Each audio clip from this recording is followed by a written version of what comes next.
What's happening, everybody? Justin, Bridgewater's Finest on YouTube, Blockbuster_guy on Twitter. I've got an IQ and a bank account in the triple digits, and I am back with the latest edition of my Finest Listography video series. Now, it's been a while since I've done a Finest Listography video, so I thought I'd come back at you with a bit of a fun one this time. This is my Finest Listography Top 5 Guilty Pleasure Movies. Now, you might ask, what exactly is a guilty pleasure movie? To me, a guilty pleasure movie is one that you love despite the fact that you know it's bad, or you know it's dumb, or you know it's not a movie that on paper you think you would enjoy, but you watch it and there's just something about it that just makes it really stand out, and you really end up loving it almost despite yourself. That's the way that I grade a guilty pleasure movie, and in this video we're going to talk about my 5 favorite guilty pleasure movies. We're going to start at the bottom. My number 5 favorite guilty pleasure movie is 1997's Starship Troopers.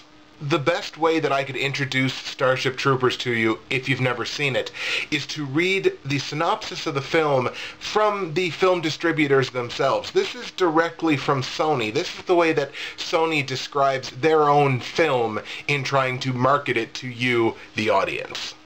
Courageous soldiers travel to a distant and desolate Klendathu system, teeming with shrieking, fire-spitting, brain-sucking bug creatures, for the ultimate showdown between the species. Is there any other reason needed why this is on a Guilty Pleasures list? The whole idea of this movie is really fucking dumb. It's a whole system of bugs who the humans are at war with for mostly unexplained reasons. Like, you're just kind of plopped down in the middle of this conflict. You're not really perfectly explained what happened beforehand. You're smack dab in the middle of the shit, and you just go with it. And rather than making a movie about fascism, like real fascism, real tangible fascism, or about Nazis or something like that, the director of this movie is claiming to use hyperbole to say that war makes fascists of us all. What? No. It's a silly sci-fi movie about bugs. But silly as it may have been, it's actually surprisingly entertaining. The slap you across the face, it's so obvious hyperbole that the director talks about is really not terribly done. The action sequences are pretty good. The CGI is actually really good for 1997. It's got boobs, it's got shooting, it's got more boobs, it's quotable, it's fun. It's actually been nominated for awards and placed on best of lists. It's still dumb, but it's lovably dumb, and that's why 1997's Starship Troopers is my number 5 favorite guilty pleasure movie. Moving up the list, my number 4 favorite guilty pleasure movie is 1998's Deep Impact. Now, Deep Impact is a melodramatic, doomsday foretelling of what happens when you elect a black president. Poor Morgan Freeman. Deep Impact shovels on the melodrama and the sentimentality, especially towards the end. Like, the movie is full of unnecessary plot devices, backstories, forced romances, just stuff that really just feels like they were shoveling on reasons for people to pay, at the time, probably $7 to go see this in theater. One more. And I guess my biggest problem with the movie is, does anybody really think that an 800,000 person lottery is the best way to preserve humanity in the face of the doomsday? But god damn it, if this movie doesn't make you care a lot about its characters, not even just its main characters, we're talking secondary and even tertiary characters, where it doesn't affect your enjoyment of the movie one way or the other, whether you're invested in these people or not, but damn it, this movie is on a mission to make you care about every single person that's in the movie, and it goes to those lengths to make you care about those people, and it actually succeeds. By the end of the movie, you end up caring about virtually every character that you've met through the movie. And Deep Impact really succeeds everywhere that Armageddon fails. Remember, these two movies came out in the same year, 1998. So in all the places where Armageddon fails, Deep Impact actually succeeds in doing it better, mostly by taking the impending doomsday and extinction level event and taking it friggin' seriously. Armageddon felt like the extinction level event was the backdrop to the love story, and you can't do a movie like that way. All the things that are happening in Deep Impact are at least secondary to the gigantic comet that's about to kill us all, so Deep Impact just does it much better in that way. Plus, there's no sappy Aerosmith song, which I actually like. I don't want to miss a thing, so I really shouldn't say that, but it's not in a extinction movie. It just doesn't have a place. So all in all, melodramatic, sappy, but it really makes you care about everything that's going on. Deep Impact, my number 4 favorite guilty pleasure movie. Number 3 on my list of top 5 favorite guilty pleasure movies is 2009's Avatar. James Cameron's Avatar.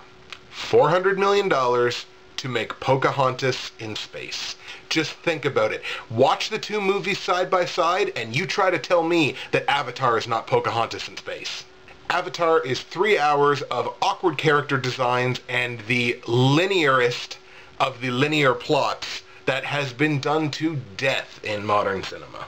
The whole movie felt like an excuse to create technology for big blue space people, and it's a movie that's not built to be seen anywhere but in a theater. It's so big and it's so grandiose that unless you're watching it on a 90-inch plasma screen with, 1280p or whatever the hell, you're not getting the same experience that you're getting by seeing it in the theater, and it's really a movie that's dependent on seeing it in the theater.